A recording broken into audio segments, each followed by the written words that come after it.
American families are in desperate need of help this summer. Today we will begin the first in a series of 3 hearings that the Select Committee will conduct over the next 2 weeks to examine the Democratic New Direction Energy Plan that will not only provide consumers with immediate relief from skyrocketing energy prices, but also to provide long-term solutions that will reduce our energy dependence and help our economy. The Bush administration continues to oppose Democratic proposals that will provide consumers with relief right now and put us on a path to a renewable energy future in the long run. Our nation's Strategic Petroleum Reserve currently contains more than 706 million barrels of oil and is filled to over 97% of its capacity, the highest level in its history. More than 2 weeks ago, Speaker Pelosi called on President Bush to take action to immediately lower oil prices by deploying oil from this reserve. Each day that passes without the Bush administration taking action is another day that American families and our economy fall deeper into crisis. We cannot afford to wait any longer. Deploying oil from the Strategic Petroleum Reserve has driven down prices when it has been used in the past.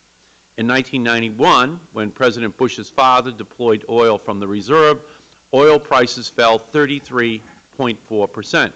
In 2000, President Clinton conducted a time exchange of oil from the SPR, and prices again immediately dropped by 18.7%. And in 2005, when President Bush himself released oil following Hurricane Katrina, prices fell 9.1%.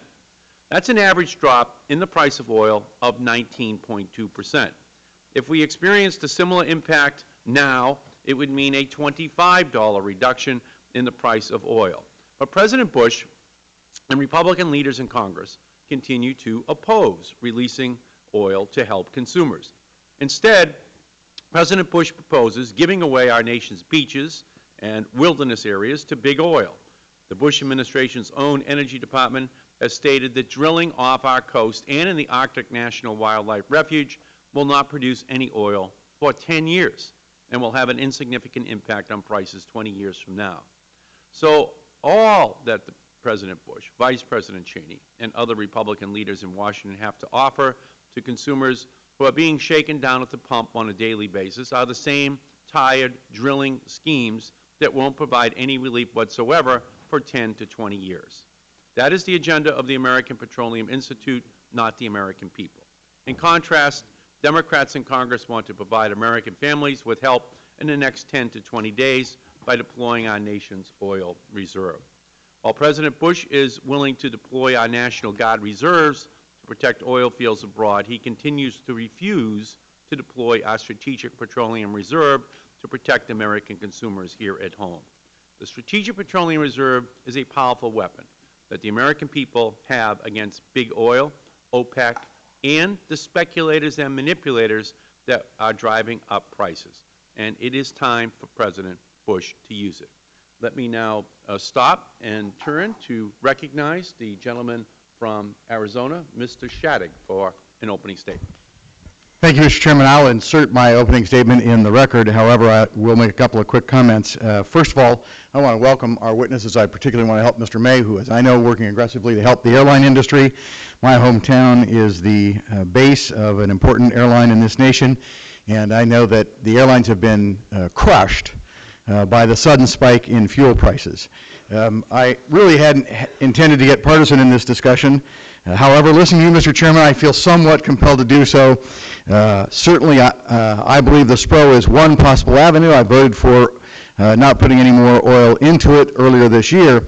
I think acknowledging that either not putting more oil into the Strategic Petroleum Reserve or taking some oil out of the Strategic Petroleum Reserve is an intellectual acknowledgement that increasing supply will have an effect on prices. Indeed, that there is a link between supply and prices. And you say the President is not willing to release oil from the SPRO, and therefore that's damaging. I would turn the tables on you and say, regrettably, your party is unwilling to do anything about supply other than the SPRO.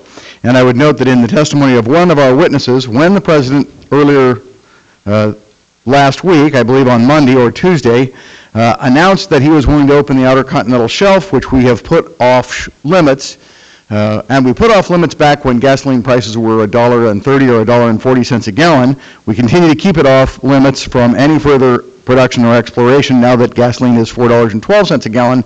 But when the President lifted the executive branch limit restriction on outer continental shelf drilling, there was a drop of $6.48 in the price of a barrel of oil on the very next day, the single largest drop in the price of oil in any one day since 1991.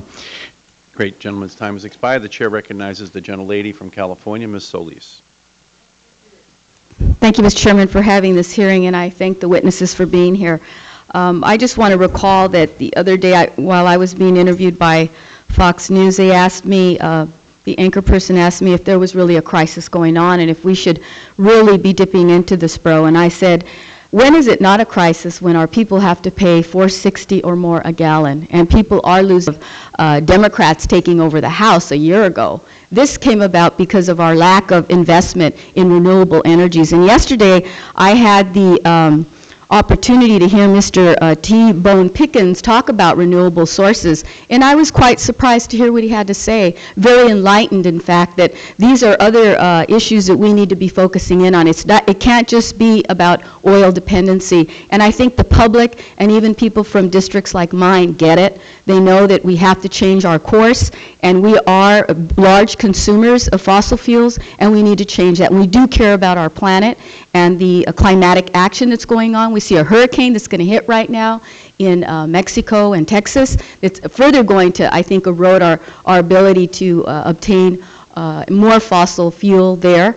But I think we need to be looking at investing in other alternatives, and that's what the new direction in Congress is looking at. So I thank our witnesses and look forward to hearing from you. Thank you.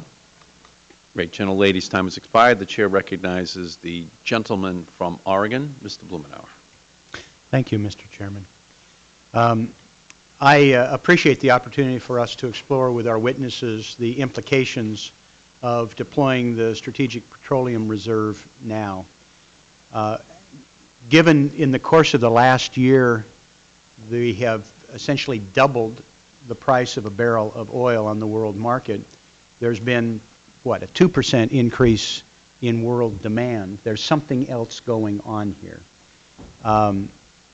I seriously doubt that the prospect of some oil supply 20 years from now on the outer shelf or someplace else in the United States was responsible for a reduction of $6 a barrel. I think the fact that we have been having serious discussion with Speaker Pelosi and others, including yourself, Mr. Chairman, about the wisdom of the redeployment of a small amount of this oil to signal where we're going, and the fact that over the course of the next 2 or 3 months, there could be deployment of a small amount of that reserve, but disrupting some of the strategies of people who would manipulate the market, I think is very, very important. And I appreciate your leadership and that of the Speaker zeroing in on this. I look forward to exploring further with our witnesses. I think this is part of a multifaceted approach in the short term to try and squeeze the speculative bubble, because there's clearly, whether it's $10 a barrel or $70 a barrel, I don't know. The witnesses we've heard before this committee and others have not been in agreement, but there's clear that that is part of the issue.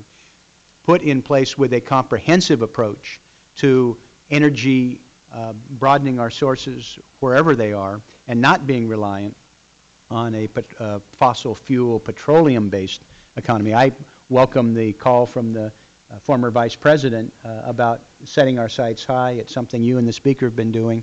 I look forward to exploring these elements with our witnesses in a few moments. Thank you very much. Thank the gentleman. The chair recognizes the gentlelady from Tennessee, Ms. Blackburn.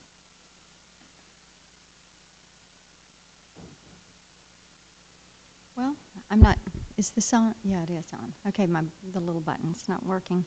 Thank you, Mr. Chairman, and I thank you for the hearing, and our witnesses, I thank you very much for being with us today. We are looking forward to visiting with you and hearing what you have to say on the issue and on the release of the portion of the Strategic Petroleum Reserve, should that be undertaken. But I will tell you, that is an action that I do not support. I don't think that oil should be taken out of the SPR unless there is a genuine emergency where supplies have been cut off. And I think the situation that we face with instability in the Middle East shows us that an SPR release would not be the wisest move that we could make at this point. I think this issue is very different than when Congress passed a bill with my support to stop filling the SPR. This brought more oil supply to the market. It did not significantly affect our emergency supply, and it provided temporary immediate relief to the American consumer. But what really is behind this initiative is, I think, the failure of the majority's leadership to have a comprehensive or a rational energy policy. And they're not listening to what my constituents and certainly what most Americans are saying and what they are demanding of us when it comes to energy policy. They want us, the American people want us to get to work on this and to do something that is going to affect long term. They want us to drill here, drill now. They want to end up paying less. So I'm looking forward to hearing what you have to say today, and appreciate the fact that we are having the hearing to approach the issue. I yield back. Great. Gentlelady's time has expired. The chair recognizes the gentleman from Washington State, Mr. Inslee. I'd just like to say I think a small release from the SPRO is entirely appropriate, but I want to respond to this sort of continuing canard that somehow Democrats aren't for increasing supply of energy. In fact, we're for an increasing supply of energy as proposed by famous Republican T-Bone Pickens, who addressed our caucus yesterday and said we got enormous amounts of energy blowing in the wind. A fellow who just invested $4 billion of building the world's largest wind turbine farm in Texas. What Democrats are for is to really expand our source of energy, but not just in oil. And we're seeing the DOE that's told us we can have 20% of our electricity from electricity that can power our cars. And this is the great vision that Democrats have of powering our cars with electricity, either through the use of lithium-ion batteries or through, as T-Bone Pickens has suggested, displacing it and use natural gas for cars rather than residential. You can argue about which one's going to win the race, natural gas or lithium-ion batteries, but Democrats are providing a vision for more energy.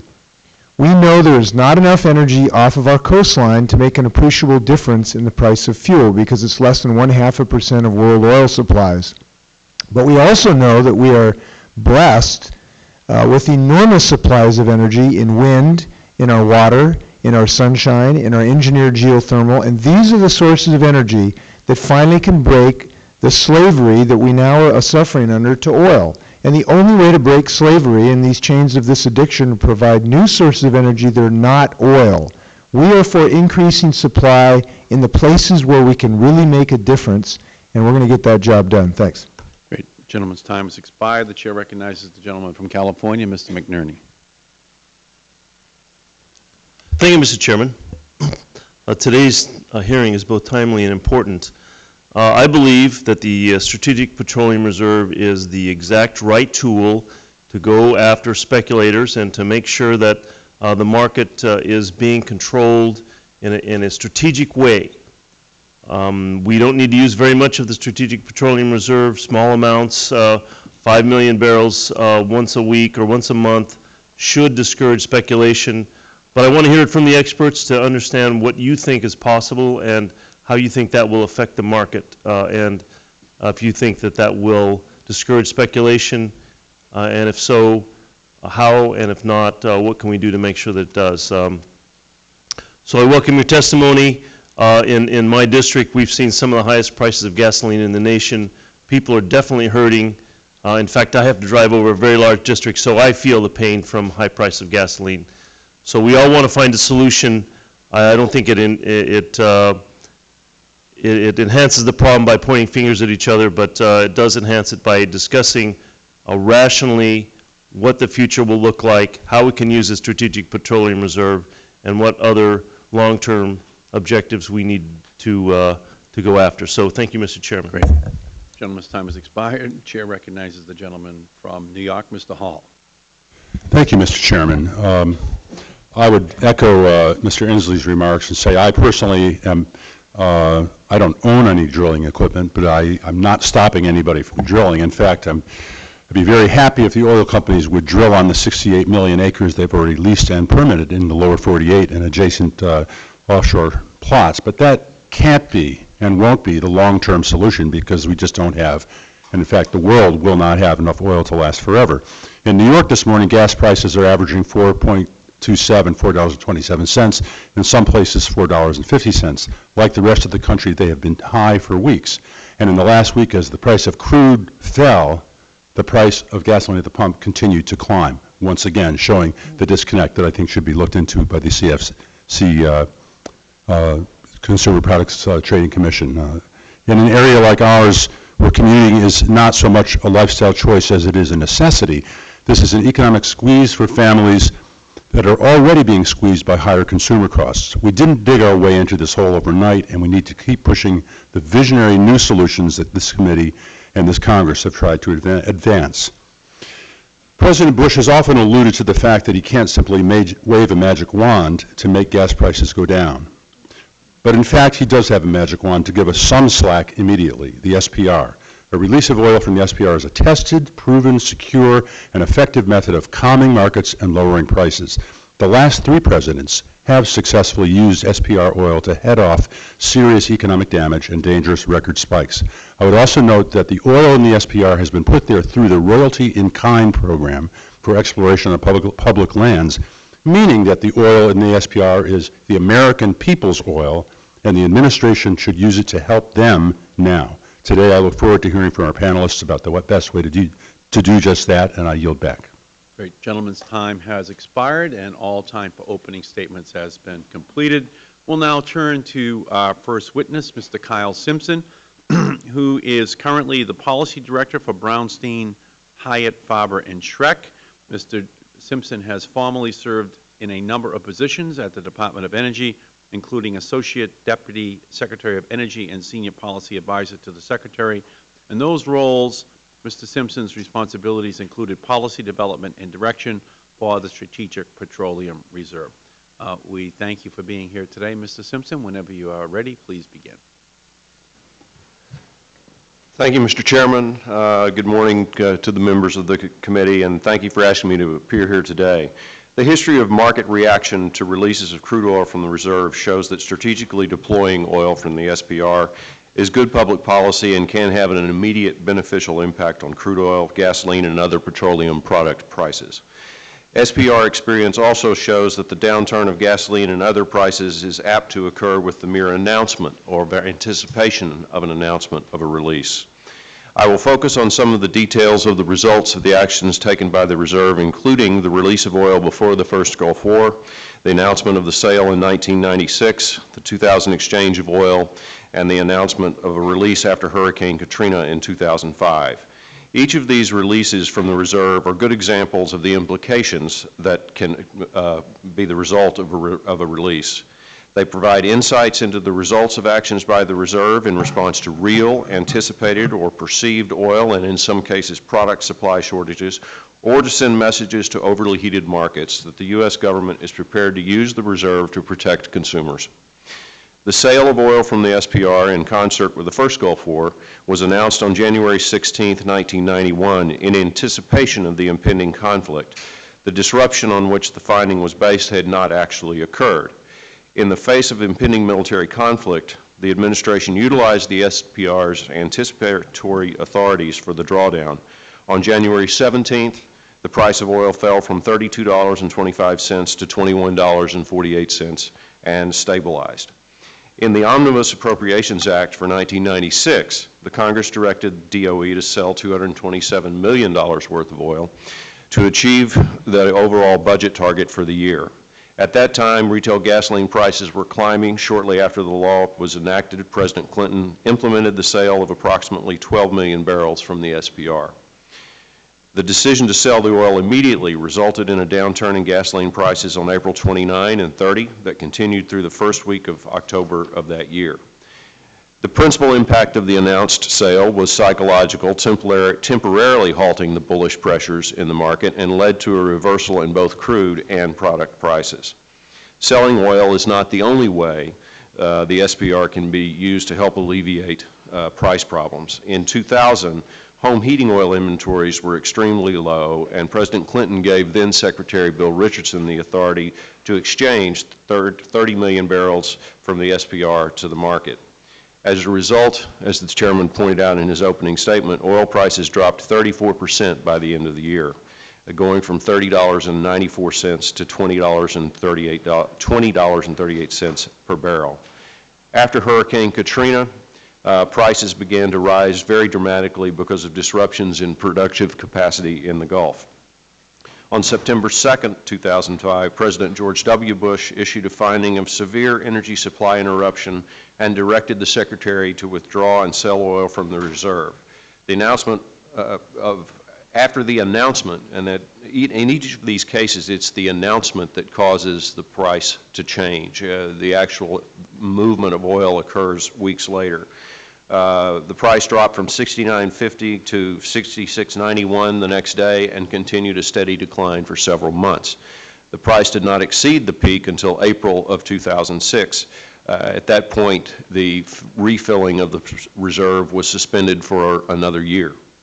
It's difficult to know the exact impact of a release, but as these releases indicate, the psychological impact and the fact that more oil is going into the market has caused the price to go down for extended periods of time.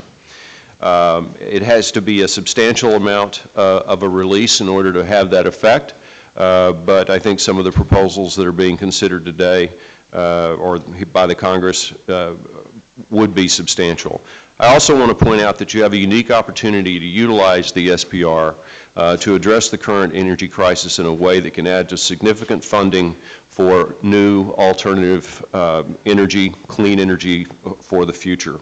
If you took the GAO's advice to release oil, light oil from the reserve, which is all it contains right now, in contrast to the some 40% of heavy oil that our refining industry uses today, and did an exchange over time and allowed the department to make decisions as to when that oil would be released and when it would be brought back, the price differential that GAO has estimated is about $12 a barrel between light and heavy oil. If you monetized that differential over the 70 million barrels, you could bring in more than $800 million into the government that is not anticipated under the current budget, and use that for many purposes, but one that I would suggest would be as a down payment on the next generation of clean domestic energy resources. I see that I'm about to have run out of time, so I would just want to point that out and make those suggestions. I hope the history of the reserve has been helpful, and I thank you for asking me to come today. Thank you, Mr. Simpson, very much. Our next witness is Dr. Joe Rome, who is a senior fellow at the Center for American Progress. He also served in the Department of Energy in a number of capacities, including acting Assistant Secretary and Principal Deputy Assistant Secretary for Energy Efficiency and Renewable Energy. He has written extensively on the Strategic Petroleum Reserve. We welcome you, Dr. Rome. Thank you, Mr. Chairman, members of the committee. I have three main points. First, we tried offshore drilling in 2006 and oil prices doubled. Second, the only plausible remaining strategy for reducing oil prices quickly is opening up the Strategic Petroleum Reserve while making a major push for oil conservation. Third, I think we're going to sell off the Strategic Reserve by mid-century anyway, so why not do it now when consumers need the relief and we can use the money to help end our oil addiction? We must be honest with the public. Oil prices are headed much higher over the next 5 to 10 years unless we jumpstart the transition to low-cost alternative fuels, something even oilman T. Boone Pickens has said. Some insist that more offshore drilling will lower prices, But that is the one strategy we know has failed. We tried opening up most of the Gulf of Mexico to offshore drilling 2 years ago, but oil prices have doubled since then. Ending the moratorium on coastal drilling, where there is maybe 1/5 the oil already available for drilling in the Gulf, offers no realistic hope for reducing oil prices. Indeed, the Bush administration's own energy experts have made the same point. But selling a relatively modest amount of crude oil from the strategic reserve while promoting oil conservation could pop the speculative bubble and lower oil prices. It worked very well when President Bush's father did it during Desert Storm, as you heard from Kyle, and as my chart in the testimony shows. Hopefully someone will flip that chart over there. As Kyle said, the President merely announced that he would sell 34 million barrels. And as you could see, oil that had started to spike up in price immediately collapsed, and it was about a 1/3 drop over the course of a day or two. So imagine what would happen if the current President Bush announced today he was going to sell 3 times as much oil, 90 million barrels, over the next 6 months at the rate of 500,000 barrels a day. I advocate combining that sale with a strong push for oil conservation. This president, or more realistically the next president, should use his bully pulpit to launch a national oil conservation education campaign urging consumers and businesses to take a variety of steps to reduce gasoline use. That could easily double the oil provided by the Strategic Reserve.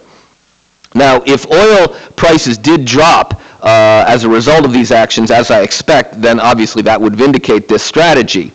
But if oil prices did not drop, that would merely demonstrate how useless the Strategic Reserve was in the first place.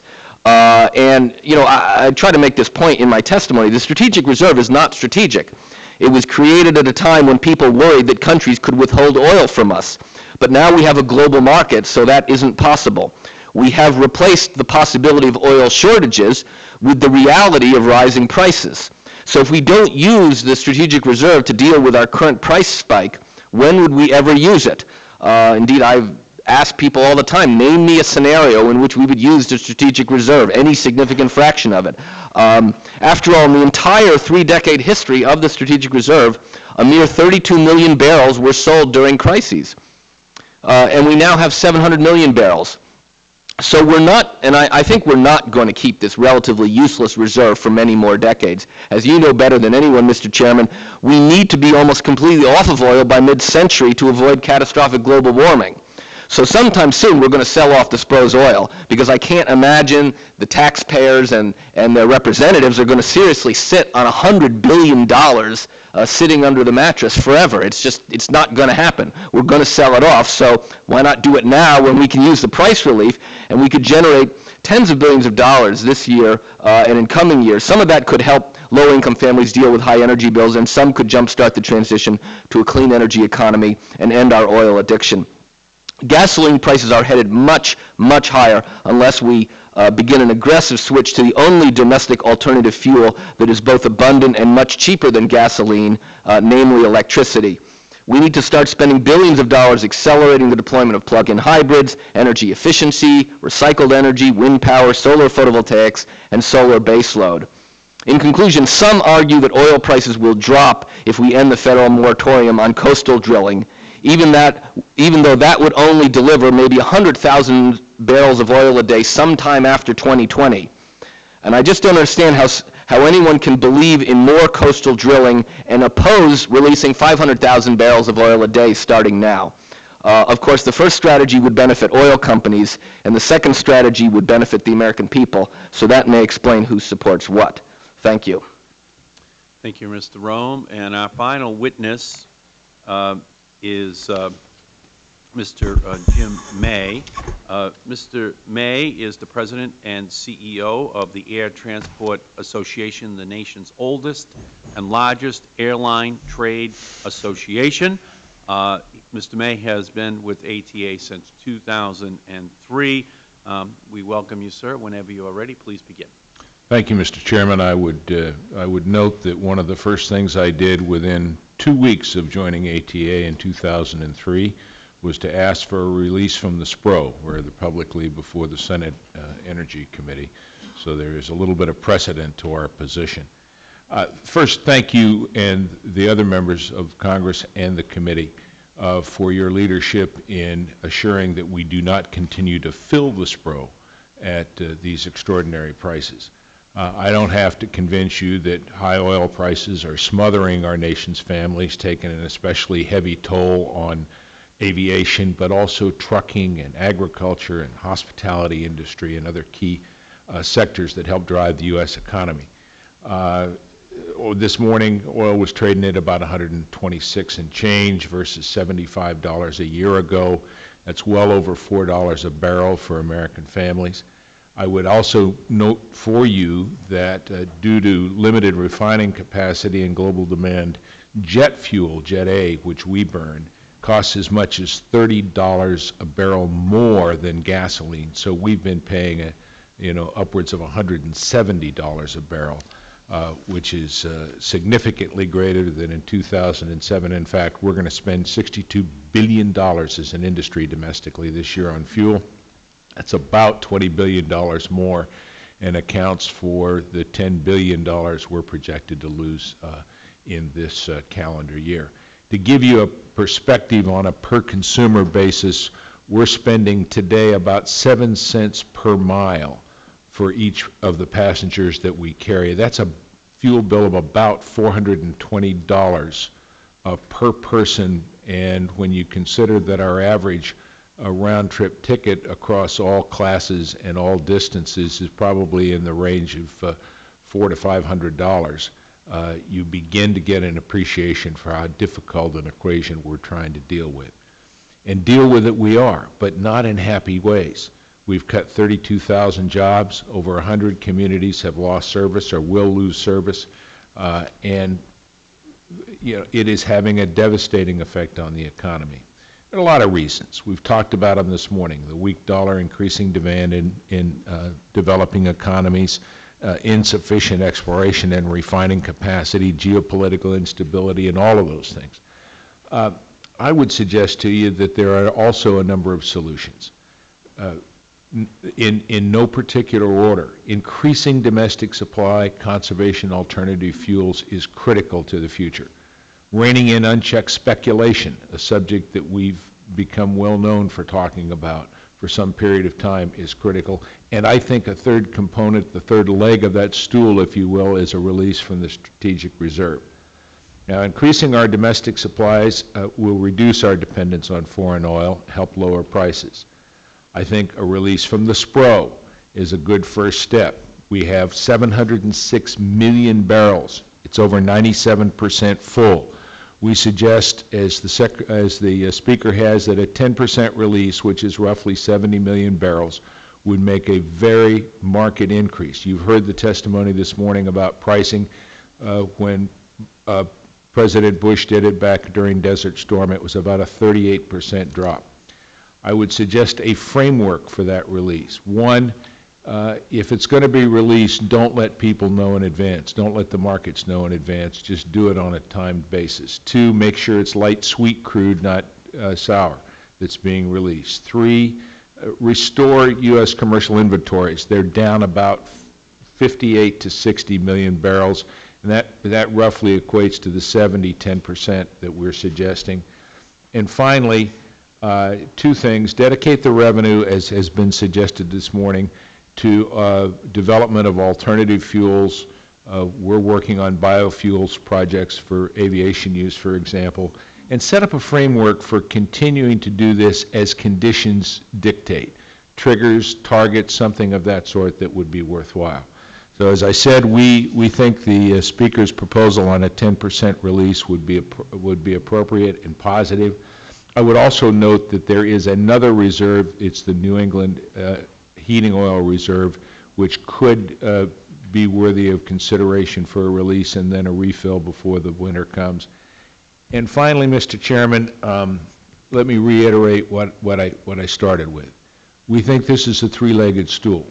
We think that rather than engaging in an exercise in who's to blame for high fuel prices, Congress ought to immediately embark on a program of how we can share credit for solving the high fuel prices. We need more supply. The Republicans introduced a package yesterday that many in the majority party won't like, but I think it is absolutely worth consideration.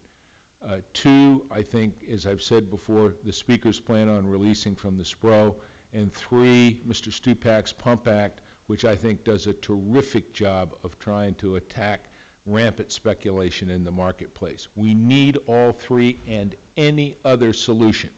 We've got thousands of people out of work, more are coming, more communities are going to lose service, and we need the Congress to address this before the August recess, if at all possible. Thank you. Thank you, Mr. May, very much. And now we'll turn to questions from the committee members. Mr. May, one of the arguments that is made about the deployment of the Strategic Petroleum Reserve is that we're not in an emergency. What does the airline industry have as a response to that assertion? Mr. Chairman, I think there are at least 32,000 families who have had a breadwinner that's lost a job in my industry that would suggest this is absolutely an emergency. I would suggest all of those communities that are losing service, the people who can't move as efficiently and rapidly around the country, would suggest this is an emergency. I support the continued use of the SPRO. I think from a strategic, tactical perspective it's important. But I think there are also times when it ought to be used to address the economic emergency that exists in this country. And so I would suggest to you there is ample reason to have a controlled release. Mr. Rome, Mr. Simpson, you both worked at the Department of Energy.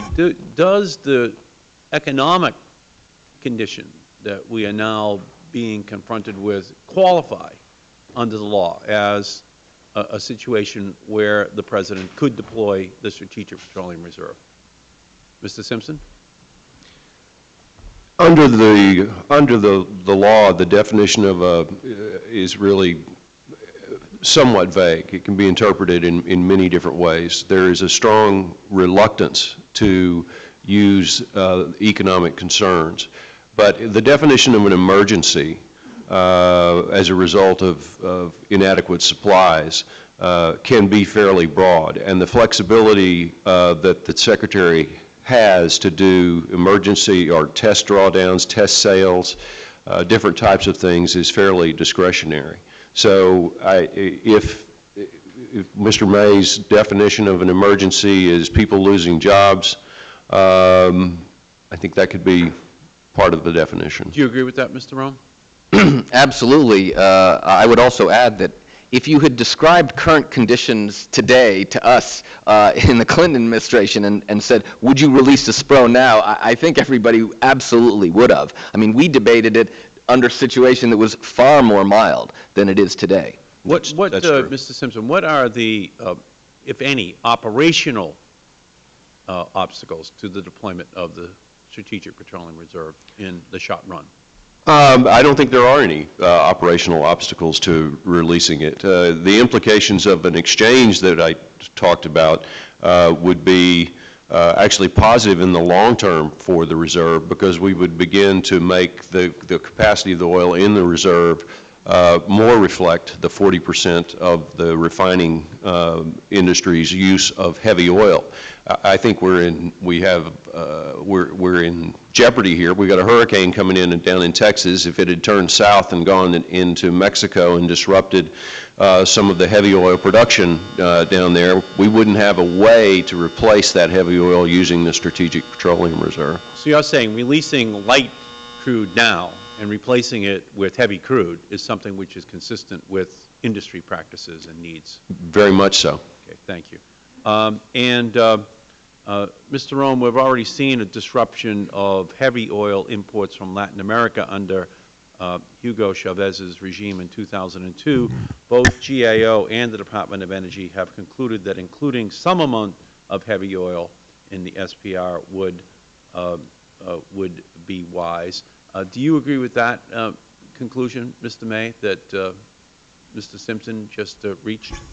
I'm not sure I followed the question, Mr. Chairman. Do I agree with which statement? The statement that Mr. Simpson just made, that having more heavy crude would actually be something that could... Yeah, I'm not an expert on heavy versus light. I can tell you this, that to the extent you're releasing light, you're making it available to all of the refineries in the United States. There are a number of refineries that cannot process heavy sour.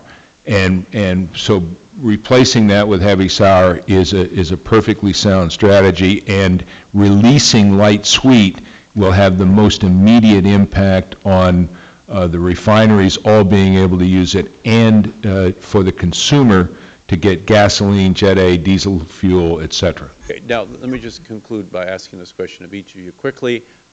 If we did pass legislation which said to the President, deploy 10% of the Strategic Petroleum Reserve over the next 5 or 6 months without telling him which day of the week to do it, but if there was something happening in Iran or Nigeria, other parts of the world, he could deploy 1 million barrels of oil on the couple of days before or after that incident, and maybe not deploy anything for a week or so after that.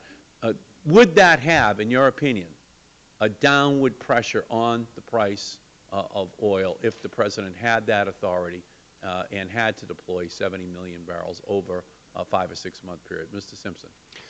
I believe it would, and in looking at the history, I think that's the case. If you add the government as a player, and there are people who advocate both sides, but if you put the government in as a player, it makes it more difficult to accurately predict, as speculators would like to do, what the oil price would be in the future. Dr. Rome? I would agree with that. I mean, obviously, it assumes that the President would make use of that authority. But if the President were willing to make use of the authority, I don't think it would have any question that it would have a downward pressure on prices. Mr. May? It would have a downward pressure. Okay, thank you. My time has expired. The Chair recognizes the gentleman from Arizona, Mr. Shattuck. Thank you, Mr. Chairman. Mr. Simpson, I want to begin with you, ask some questions about your knowledge of prior drawdowns. In your testimony, how many drawdowns did you cover, or in your analysis? 4. 4. In each of those instances, prices fell? Yes. Can you tell me what the percentage reduction was each time of the overall SPRO? 5%, 30%, 50%? It was not, I'd have to go back and look at the math, but it was in the range, let's say they offered 34 million barrels in 1991, and we had about, I think about nearly 600 million barrels in the reserve at that time. So it would have been a 5% reduction. Do you recall if any of them were more than the 10%, which Mr. May has expressed support for? No, they have not been. Okay. You said that the current law is vague, and the vagueness goes to the issue of whether it's supposed to be used for a military emergency, I take it, versus an economic situation like we face now. Is that right? Actually, it's usually viewed as a supply disruption. It's been used in 91 it was a military, in 2005 it was a hurricane. Mr. Rome testified that he could see no circumstance under which our supply of foreign oil could be cut off. Apparently not the closing of the Straits of Hormuz, nor a war with Iraq, nor a war with whoever in the Middle East, that under no circumstance, because we have a world market, that our supply would be either cut off or dramatically reduced. At least that's what I understood him to say. I'll ask him in just a moment. Would you agree with that? There are circumstances where the global supply could be diminished, where a circumstance where U.S. supply could be cut off, I don't think exists. Right, it could be reduced, but not cut off. Right. Presumably. Is there a safe, in your mind, or an unsafe level of drawdown that we could do? 10% would be safe, given what might happen to us that we don't anticipate, versus 90% might be unsafe, or do you think it doesn't matter? I think the way the reserve is put together, that if you talk about a 10% reduction, and if some of the proposals that I've heard, we would never actually be 10% short. If you look at the reserve, and let's just pick West Hackberry or Bryan Mound, they're comprised of many different caverns. And so you could draw one cavern down, draw another one down, then begin to replenish it Fair as enough. market conditions play. I need to get to Mr. Rahm. Mr. Rahm, did I misstate your position? Well, I thought I heard you say, as a matter of fact, I took notes, that there just is no circumstance under which we would need to draw it greater than now. And I presume that means even a war, or even a cutting off of the Straits of Hormuz. Well, what I tried to say was I asked people to describe me the scenario. I have never heard a plausible scenario. I mean, if you shut down the Straits of Hormuz, I mean, I guess it would depend on the circumstances, but obviously the price of oil would skyrocket immediately, and I'm not certain the Strategic Petroleum Reserve would have any impact. I mean, Mr. May, but in 30 years, we've never released more than 30 million barrels, so it's very hard to say sometime in the near future we're going to need 500 million barrels to release. It's just there's no historical evidence that any circumstance like that would ever happen. Mr. May, as I understand your testimony, it's essentially all of the above. At least a three-legged stool. We need to be doing everything we can. That is correct. We support the continued existence of the SPRO, but we think a 10% drawdown would be positive economic news. We think that supply side has to be part of the equation. You and I have talked about that many times in the past, and we think that there has to be a strong, credible, no-nonsense approach to speculation in the marketplace, and think that Mr. Stupak's bill does a terrific job of addressing that. Two quick points, and then I want to have a follow-up question, Mr. May. You did note that the price of oil dropped $16 roughly following the President's announcement that... Yes, sir, it's all due to ATA's efforts on speculation. Congratulations. Appreciate that. I don't really care I'm with you. I don't care what the cause is. I don't either. And I want to give everybody credit. I don't want any for us. I just want to get the prices down. I like the idea. Let me ask you for one more piece of advice. Let's say that we pass legislation now directing, say, a 10% reduction in the SPRO, and we also pass the Pump Act. Mr. Stupak had a witness at his hearing who I believe has advised your industry, who said that if the Pump Act were to pass, his testimony was the price of oil would drop by 50% in 30 days. Mr. Stupak himself, being somewhat more humble and afraid that might not be true, on the floor last week said that he believed that the Pump Act were to be passed and signed into law, and for the purpose of my question, let's assume it is. So we do the SPRO and we do the Pump Act. Mr. Stupak said the price of oil would drop by 30% in 30 days. My question of you is, let's assume we do both of those before the August break to help the American people. And let's assume that, let's give Mr. Stupak and the SPRO time to work. Let's say 45 days from now, the price of oil is not down at all. What would you then suggest we do? Mr. Shattuck, at that point, first of all, I very strongly believe that if you do both of those things, it will have a huge impact, downward impact on prices. If, God forbid, it doesn't, then I think you've got to go the supply side, even though it may have a minimal short-term effect, and there is going to be some short-term effect as well as long-term.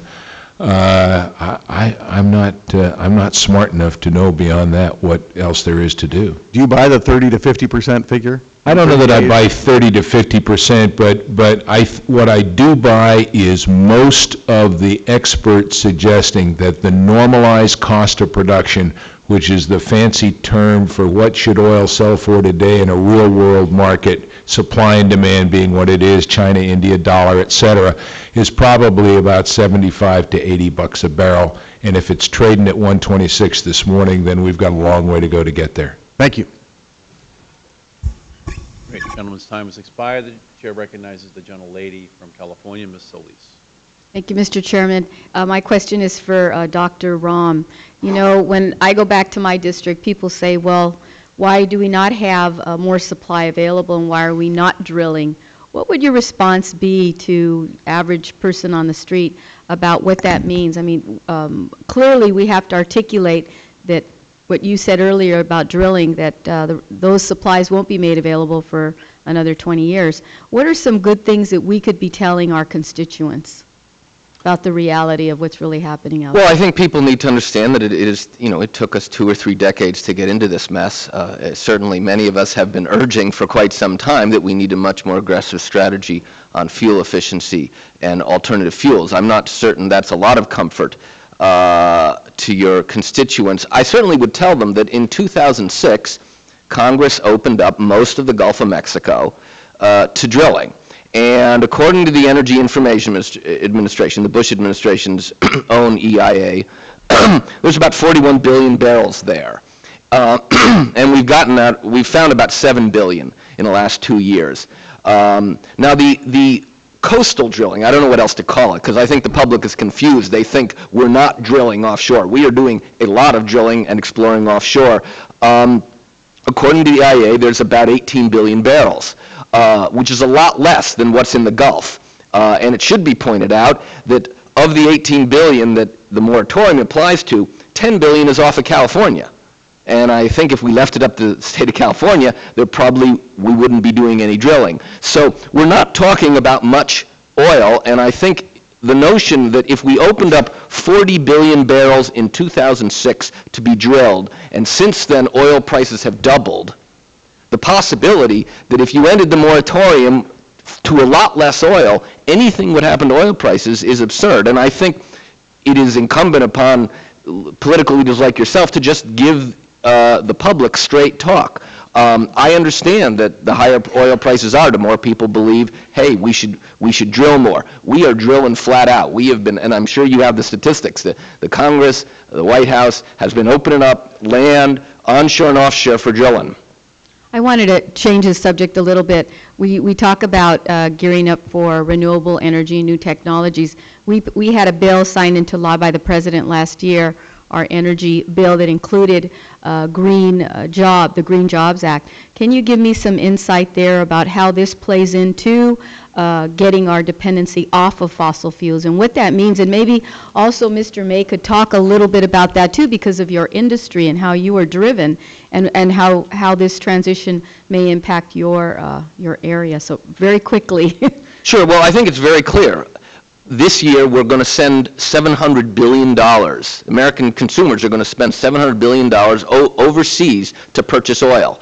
And as T. Boone has said, there's no prospect that that number is going to be lower for the next 10 years. That's going to be $7 trillion. Obviously, it would make a great deal of sense to spend money in this country on plug-in hybrids, wind power, solar photovoltaics, energy efficiency, and keep the money in America paying people to do insulation, to build better cars, etc., than to send trillions of dollars overseas. So that is the criticism we get, though, if I could just quickly say, is that we're actually going to decrease the number of jobs here at home. So that's an argument that is being used by the other side of the aisle against us now, that if we reinvest, it's going to take away from those jobs that currently exist. Well, we're importing almost, about 2/3 of our oil. So $700 billion out of, let's say, $1 trillion we're going to spend on oil this year is just going to go to Saudi Arabia, it's just going to go to Venezuela, it's going to go to Russia, it's going to create jobs in those countries. I don't see how that $700 billion can do anything for Americans. If we could spend a couple $1 trillion over the next 10 or 20 years, invest in this country, and then reduce that from $700 billion to a couple $100 billion, we'd be bringing back $500 billion each year, keeping it in this country. I just think it makes obvious sense that that is the way to economic health and well-being. Mr. May, just quickly, I know my time's run out. I think that two quick points to make. Number one, the aviation space, the aviation sector feels that being environmentally sound is in its own best interest for one very simple reason.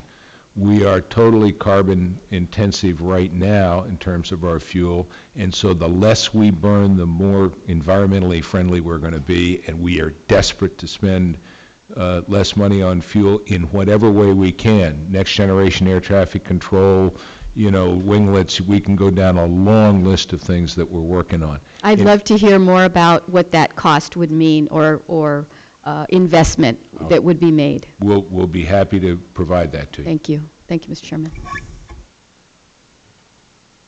Okay, gentlelady's time has expired. Helping the United States move from a position where we waste more energy than any country in the world to being ready for the next generation of generation. And I wanted to start, Mr. May, just if we were to have 10, 20, 30, $40 billion over the course of the next 5 years, that we can accelerate investments in helping industries like yours reduce your carbon footprint. Sure. What impact could that potentially make if there's an extra, say, $10 billion available to subsidize a new generation of aircraft, retiring the elements of the fleet that may not be necessary because of changing configurations of the market? Well, Congressman, the reality is we're in an economic crisis. We're going to lose $10 billion this year. That's $10 billion we're not going to invest in new Boeing aircraft, for instance, or a number of other changes. So, trying to figure out what sort of national investment needs to be made, I think, should be a high priority. And it ranges from more money going into the development of biofuels, biomass. Boeing has a project they debuted at the Farnborough Air Show just this last week, to environmentally sensitive CTL, to a whole range of different technologies. Next generation air traffic control can save us billions and billions of dollars and hundreds of millions of metric tons of CO2.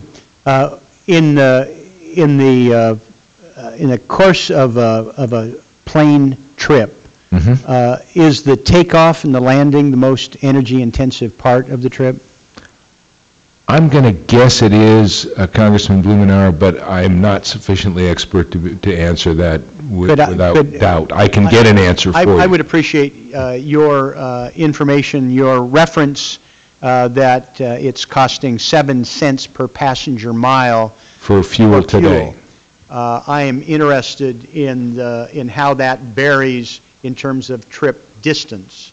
That figure is an average figure across all, but I'll get you the detail. Great. Thank you very much.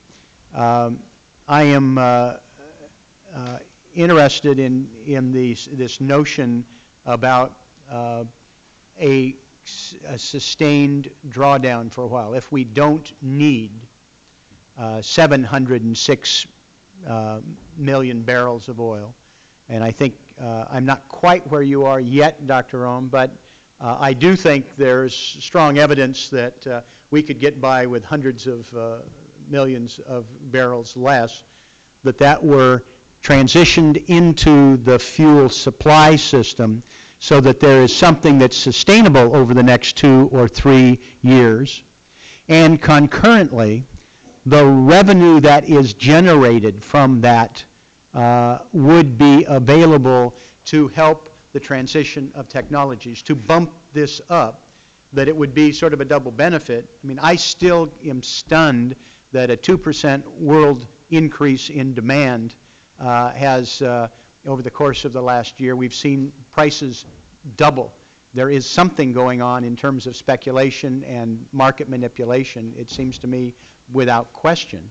But using the SPRO and a significant amount of it for reinvestment as a longer-term strategy so that we have a 3 to 5 year bridge that we can make a difference. I'm wondering if you would care to comment on that notion. Sure. Well, we could sell 500,000 barrels of oil a day for 4 years and run through the entire SPRO. So you can sort of decide for yourself how much of the SPRO you think we need. It's hard for me to believe we need even half of the current SPRO. Again, if the SPRO were half as big as it is now, it would still be 10 times the size of the amount of oil we've ever released during crises. So, running 500,000 barrels of oil a day for 2 years obviously would have an impact on prices and would generate a lot of revenue to jumpstart the clean energy transition. But you can ask Kyle's opinion. I disagree somewhat with Joe. I do think we need to have a strong, robust strategic petroleum reserve. I do, however, think we ought to use it. It seems silly to have an investment of that magnitude in the ground and not be willing to use it for things like helping to pay for the transition, the R&D that we need for the next generation of clean energy technology. But just, would you feel comfortable if we were making a strategic allocation of 100 to 200 million barrels over the next 2 to 5 years as we're trying to work this through? Is that something that's within your comfort level, absent some other development? I don't know that I would go that big. I like the idea of this exchange. Okay. I think the exchange works. What we suggested in testimony, Congressman, is that you set up a framework for how it would be used. You may set target prices. Fill below a certain level, as Congress has already directed, release above a certain price level. Use it as a safety mechanism to balance out what's going on. Thank you very much. Great. Thank you, Mr. Chairman. Great. Gentleman's time has expired. The chair recognizes the gentleman from California, Mr. McNerney. Thank you, Mr. Chairman. Mr. Rahm, I was actually quite, I don't say startled, but surprised by your prediction that the SPR would be gone by mid-century. My personal feeling, I think, lies more with Mr. Simpson. We ought to keep that around for the kind of purpose that we need it for today, to keep the market speculation in check. And you've shown with your testimony that, geez, that's been done a couple of times in the past. It works. Why don't we keep some of this stuff around just for that purpose, if nothing else? But I believe that there's a sufficient supply of oil out there today. I'm not talking about 5 years from now or 10 years from now, but there's a sufficient supply of oil out there today, and the SPR can be used to start a medium-term drop in the oil prices. Do you all agree with that? That the SPR can be used in the light of a adequate supply today to initiate a medium-term drop in prices? I believe it can, and I think that you can, if you do it right, you can help also address the next problem, which is we need to get off of oil. So if you use the Strategic Petroleum Reserve to help keep the prices in a reasonable band, whatever that may be, and use the money that is generated to help develop the technology to move us on to the next generation, then it's serving the dual purpose. Look, could I just say, Sure. Imagine what happens if we don't use it now. That means we're sending a signal to the market that there is never going to be a price or economic reason we will ever release it. So that's just going to encourage the speculators, hey, they've got all this oil there, never going to use. It's just crazy, really. Well, I see the Strategic Petroleum Reserve being used to decrease the price. I think that's going to happen maybe in the next presidency, but what I don't want to see is that since we're at importing, 60 to 70% of our oil, we're still a very high risk for our economy, for our future. But fortunately, we have the technology coming out today with plug-in hybrids, with all-electric vehicles that if the Fed does its job in encouraging the American consumers to become efficient, within a decade or so, we'll see most new vehicles being plug-in hybrids or all-electric, and the whole oil price issue will be a non-issue like it is today. I mean, I think that's perfectly within the realm of possibility. Do you agree with that? I agree with half of that. Okay. I just think that what is happening in China and India means that if we did make this aggressive switch to plug-in hybrids, we would shield the American consumer from high oil prices. But I don't know that we would lower oil prices, because demand is just going to grow as you see the urbanization and industrialization of the developing world. My reason for advocating the transition to clean energy and plug-in hybrids is that fuel is substantially cheaper than gasoline. So if you own a plug-in hybrid, you don't care really what the price of gasoline is. I would hope if we could get China and India to transition over to electric vehicles and clean energy, then we might be able to bring the price of oil down. Especially if we're manufacturing those items and sending them over there. But so I think we're pretty much on agreement. If we get ahead of the efficiency curve, then we're going to be insulated from the high prices that are inevitably going to come. One other question: the Strategic Petroleum Reserve is there. It's a resource for us. Is there a specific legislation that any one of you would recommend in terms of how we would legislate using that in the future? There is a piece of legislation, H.R. 6067, that was introduced by Congressman Lamson and co-sponsored by the chairman and others on the committee, that would would cause an exchange and then would reinvest any revenue that was gained as a result of the price differential between light and heavy crude to be invested in energy R&D across the board. That's been authorized by the Congress, but the money's not been available to fully fund those programs. Thank you. I'm going to yield back. Gentleman's time has expired. The chair recognizes the gentleman from New York, Mr. Hall. Thank you, Mr. Chairman. Mr. May, it's good to see you again, sir, and it's a pleasure, I'm interested to see that you, that ATA considers this an emergency. My constituents consider this current situation an emergency. In New York's 19th District, I'm hearing from people who can't afford the gas to drive to a job interview.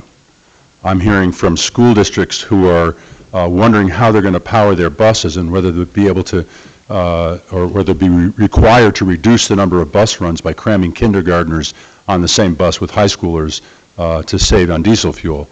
I'm hearing from families that are having to choose between a third meal in a day and gasoline. So as badly as the Gulf Coast was hit during Katrina, and not to diminish by any means the suffering that they are still going through down there in the recovery, the attempted recovery from Hurricanes Katrina and Rita, nonetheless, the impression we have in New York, in the 19th District anyway, and that I hear from others around the country, is that as a whole, our economy is suffering more today than it was during and after Hurricane Katrina.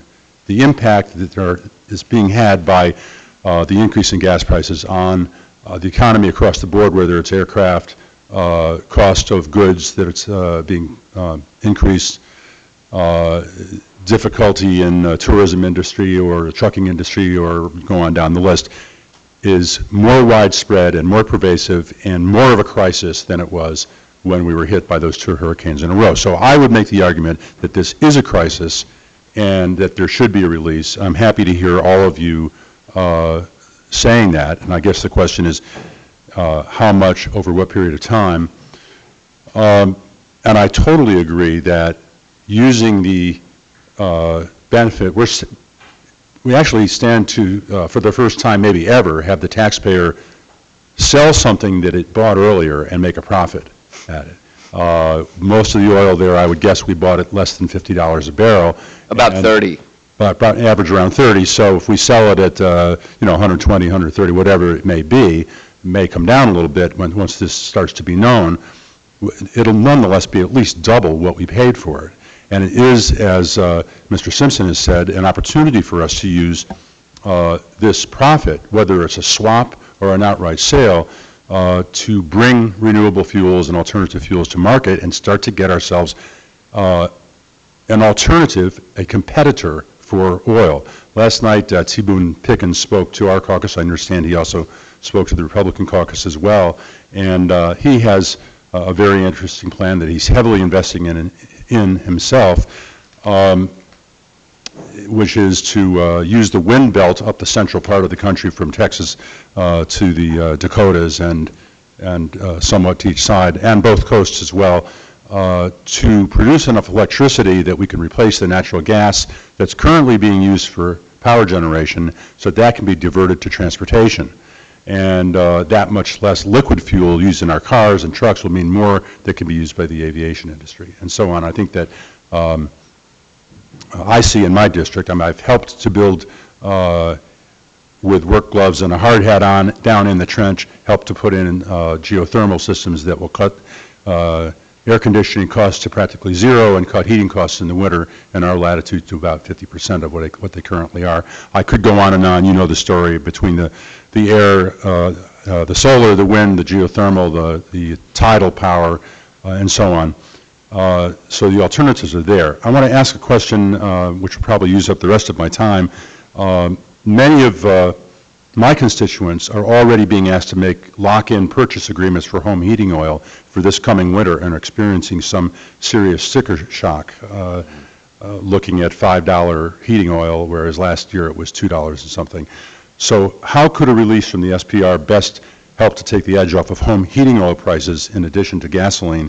And I would ask you, starting with Mr. Simpson, if you could each answer that, please. Well, I think you could go back to the exchange that occurred in 2000, and it was precipitated by a concern about heating oil. It was a physical shortage of heating oil that they were concerned about at that time. But if you could release oil, have it refined into heating oil, and it's the price of the oil that's going to drive the cost of the heating oil. So if you can put enough into the market that it does stop some of the speculation and allows the price to get back to what many have suggested is a much lower price under the fundamentals, there's time to do that before the winter heating season. Thank you. Well, I would just say, if we released 500,000 barrels of oil a day for, let's say, 6 months, that should drop the price substantially, and that would obviously benefit people who drive cars, who fly planes, and who have to heat their homes with oil. If it didn't reduce the price of oil substantially, that would tell us something very important, which is that we are in a very big, long-term supply-demand mismatch, and we had better work really hard to do what T. Boone says. So I think I just think that we should find out how much speculation, how much froth there is in the market versus how much the price is actual supply-demand trends, and releasing a fair chunk of oil from the SPRO would tell us that very quickly. Mr. May? Mr. Hall, I noted at the outset of my testimony that this is not an issue that simply affects airlines or truckers or agriculture or retail or the hospitality industry, but consumers everywhere. And I think anything this Congress does, and I've recommended 3 legs to that stool, anything you do to bring prices down is going to have a sweeping effect across the whole economy. And I think it will impact the constituents in Poughkeepsie who are worried about home heating oil for the winter, as it would in Wisconsin or any place else where it's particularly cold. And it's going to make a difference for transportation. It's going to make a difference for the hotel and lodging industry that is having such a tough time because we're cutting back on the number of flights going to a lot of these different destinations. So I think the sooner the better, the more widespread, the more sweeping the relief that Congress can provide, the better. Thank you. Okay. Mr. Sensenbrenner?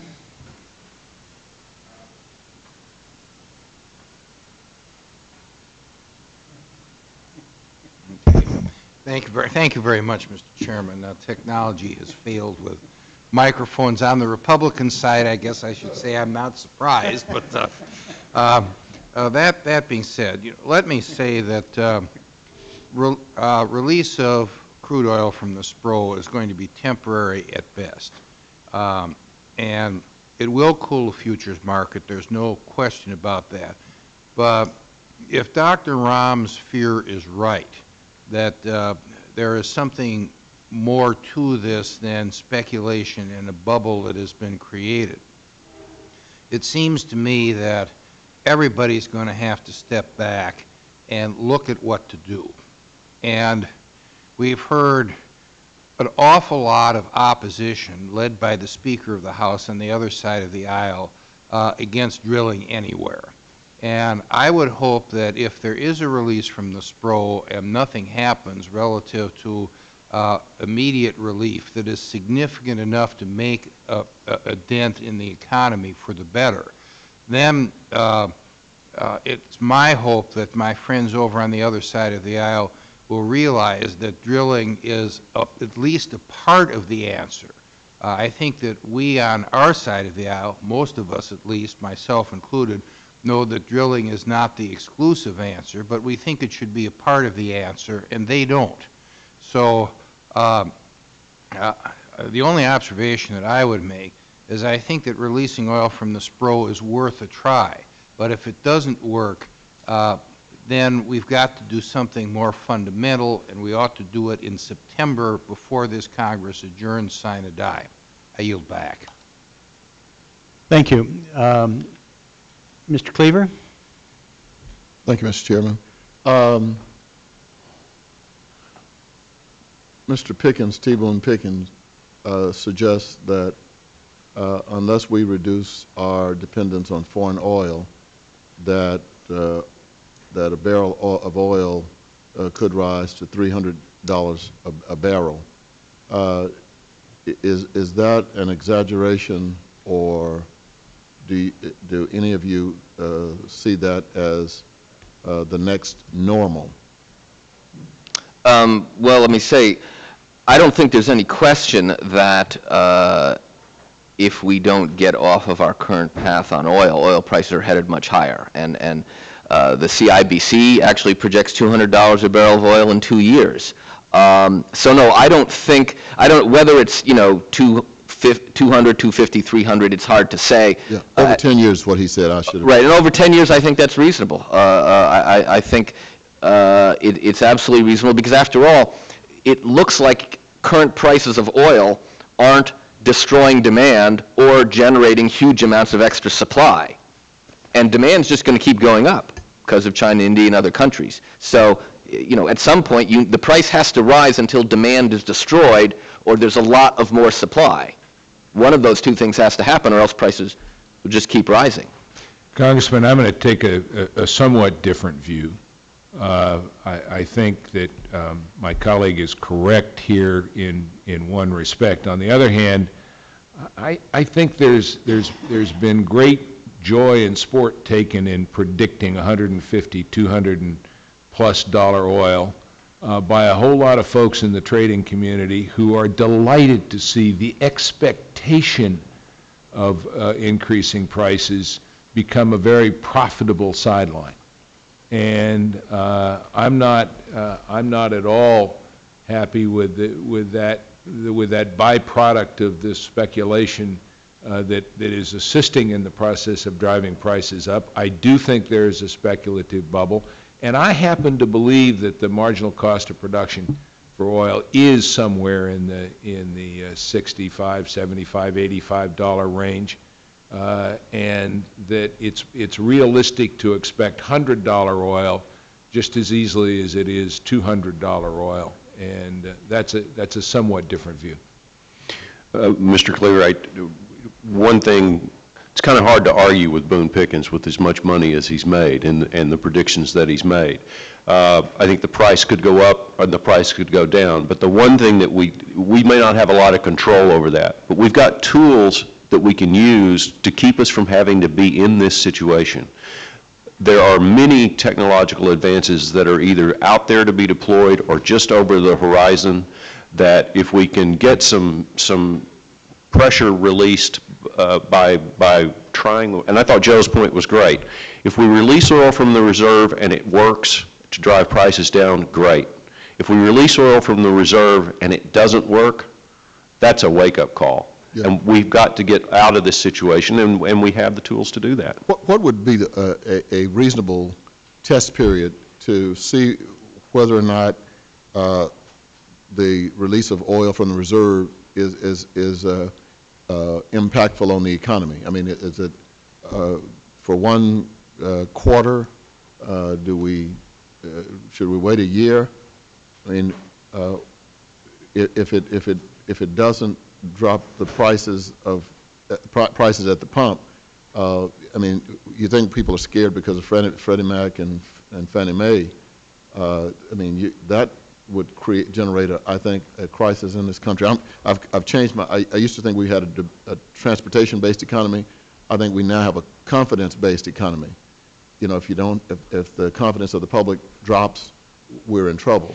So, what period of time? I mean, I happen to support it, but I'm also at the same time frightened by the prospects of it not dropping the prices of oil. Could I just say that one of the reasons why no one ever uses the SPRO is that it's always argued in the highest levels of the government that that will show that the government is scared and it's a crisis, and that's why they're releasing the SPRO. So they never release the SPRO for that reason. And so, as I say, I personally think the SPRO is relatively useless. I would say 3 to 6 months. If the president announced that he's going to sell 500,000 barrels a day for 3 to 6 months, and he started doing it and nothing happened, then people should panic, because that means T. Boone is probably right, and we are headed to 300 unless we really make a concerted effort to end our addiction to oil. And that, I think, would be worth knowing also. And I would say, I think 3 to 6 months. History shows that if the announcement is made, you see the reaction. And then you begin to see, it takes time to get into the gasoline markets because it takes time to refine the product that you've already got. But I would also make an observation that I wouldn't say I'm going to release 500,000 barrels a day every day for the next 3 to 6 months. I'd say we're going to release a set amount of oil and make it 70 million barrels or 90 million barrels, and then let that uncertainty as to when that oil is going to come out will further tamp down the markets. But if you, and they might sell it all at once, but they might trickle it out and let it go at different times. I apologize for being late. I was over at the House in another meeting. So you may have already dealt with this, but do you have any dates or times, I probably should know this, when we deployed the reserves previously? You may have already talked about it. Sure. And in 1991, right before Desert Storm, and I will expand a little bit on what I said earlier. The President announced on January 16th that we were going to attack Iraq, and that we were going to release 34 million barrels from the Strategic Petroleum Reserve. The next day, the price of oil dropped by a third, $10.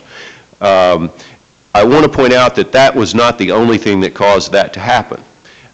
In October of the previous year, after the invasion of Kuwait had occurred, there was a test sale. The Secretary of Energy said, you know, we haven't used the Strategic Petroleum Reserve in a while. Not sure the companies really are aware of how to interact with us on this, so we're going to do a 4 million barrel test sale, which was a pretty good forecast that the government was going to use it. That actually helped dampen prices a bit in the fall. And then there was a coordinated effort with the International Energy Agency, our allies going into the war, that they released some oil. It was a coordinated effort. Then the President made his announcement, and the price just dropped, and they actually didn't sell the 34 million barrels. They only sold 17, but the markets stabilized. And then there's 1996, when the Congress directed the Department of Energy to sell 227 million barrels of oil to help balance the budget. It was enacted into law, signed by the President, I think on April 26th. Prices of gasoline were rising dramatically, particularly in California. There had been a refinery fire and some other things that were, a whole multitude of things coming in place. And President Clinton made an interesting decision. So it's smart to sell oil from the reserve. If you've got to raise $227 million, why not sell the oil as fast as you can while the prices are high and get value for the taxpayer back? It was a very good move. Coincidentally, the price of gasoline dropped the next day and continued to fall through October of that year. The heating oil exchange in 2000 is another example where there was a shortage. Price dropped, I think, around 30% at that time. And then after Hurricane Katrina, even though the problem after Hurricane Katrina was more of a refining capacity problem, or at least equally a refining capacity problem, because the refineries got flooded out, as it was a loss of production. The fact that they released oil from announced the release of oil from the reserve caused the price to drop fairly dramatically. Can I ask one more question? I apologize, but when we have people with your expertise here, I want to try to squeeze every drop from you. if, and this is, I'm asking you to be swamis almost, I guess, but if the U.S. Released from Strategic Petroleum Reserve 200 barrels or 300 barrels, whatever, a large number, and then Japan also announced that they were going to release a couple of 100,000 barrels, do you, and our friends around the world, if we have any left, and they, I mean, do you think that would have even a greater impact, and the success in dropping the price at the pump would be a lot more significant if more than the U.S. announced a drop, that they were going to release the Strategic Petroleum Reserve in large amounts? Well, it's worked in the past, so I would think the more oil you could put into the market, the better the result would be. And again, I think the other impact would be is it would send a signal to the market that those reserves weren't in fact just money stuffed under a mattress that was never going to be used, but in fact we would actually use it for this very purpose. As long as the market thinks we're never going to use it, then the speculative bubble is just going to grow. Thank you, Mr. Chairman. Mr. Chairman, thank you. I just wanted to ask one more question, and before I do, I wanted to, with all due respect, refute the statement by the ranking member that Democrats are against drilling. In fact, last week I believe we voted for the Drill Act that attempted to make oil companies drill on the 68 million acres in the lower 48 and some of the 20 million acres that are available in Alaska that they are sitting on and not drilling on. Coincidentally, that same day, the administration announced a sale of 2.6 million acre lease sale of 2.6 million acres in the NPRA in Alaska, which obviously they could have done last week or last year or 5 years ago, whenever. We were not stopping them, and we are absolutely for drilling on the land that is already leased, and there's plenty of that. But the question I have here goes to refining capacity. It's my understanding that there was one application in the last 30 years in this country for a refinery. It was granted, and that refinery was never built. Is that accurate to your knowledge? There haven't been any refineries built in the last 30 years. I think that's right. But it's not for because the applications are being denied. It's not necessarily. It's a very complicated, obviously, process to do a green build of a refinery. It is also not true that we have less refining capacity than we have. Actually, a lot more refining capacity than we did 30 years ago. It's been expansions of existing facilities. I just quickly, because we're over time already, but I just wanted to say my understanding is that our refineries today are running at just below 90%. Does that sound? That sounds about right. About right. So to be clear, given the market calming impact and supply increasing impact of a release from the SPR, there should not be any credence to arguments that a lack of refining capacity would mitigate the effect of an SPR release. That's true, because you're releasing oil into a global, even though that oil would stay in the United States, it means there's some oil that would not then have to come in here that could go to other places, and it would have a global effect. Thank you. Okay, I just wanted to clarify that refining capacity doesn't stand in the way of a release from the SPR having the desired effect. And I want to thank you all for your testimony and yield back. Thank you, Mr. Hall. The acting chairman just departed. He has a bill on the floor, which makes me the acting chair and the ranking member. I'm all powerful now. Who better? Yeah, I mean, this is. I've been waiting for this for years. But if we can, maybe close out this session by let's look at the other side of all of the things we've been talking about. There are those who would suggest that because oil is finite, that we are foolish to release the Strategic Petroleum Reserve and think that we'll drop the oil prices and that everything is going to be fine, everybody's going to be happy, divorces will be reduced, life is good again. And the truth of the matter is, we are dealing with a finite substance, and that the next generation will deal with this problem unless we deal with it. There are some things happening. Consumption has dropped. Americans are grudgingly moving from the 12-cylinder cars. Amtrak ridership is up. In my community, the area transportation authorities, buses, are increasing their ridership. The big bus companies in the country are riding. In fact, some of the Amtrak lines are sold out of seats because of people making long-term plans for Thanksgiving and Christmas. I mean, they're selling out on Amtrak all the way into December. And deaths, automobile deaths are down because people are not driving. I mean, you look at a number of the indicators and you think, well, maybe Americans need to face the reality that prices at the pump, are not going to go down, and our society would be better off if they didn't, because we can now start doing what we should have done. Is that too tough a philosophy? I mean, you're not going to expect any candidate to say that, but in reality, just in here where nobody is listening, what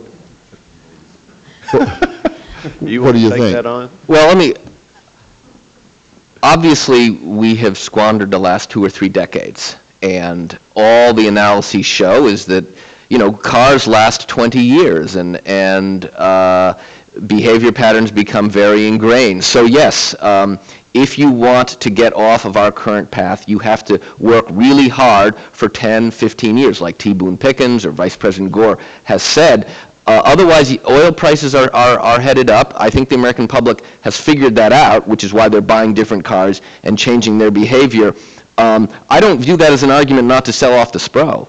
I mean, and I just repeat what I said in my testimony, one of two things will happen. Either oil prices will drop or they won't. If they drop, that's a good thing. The SPRO has worked. If they don't, then we've learned that we're in a very big problem, that in fact we're at peak oil.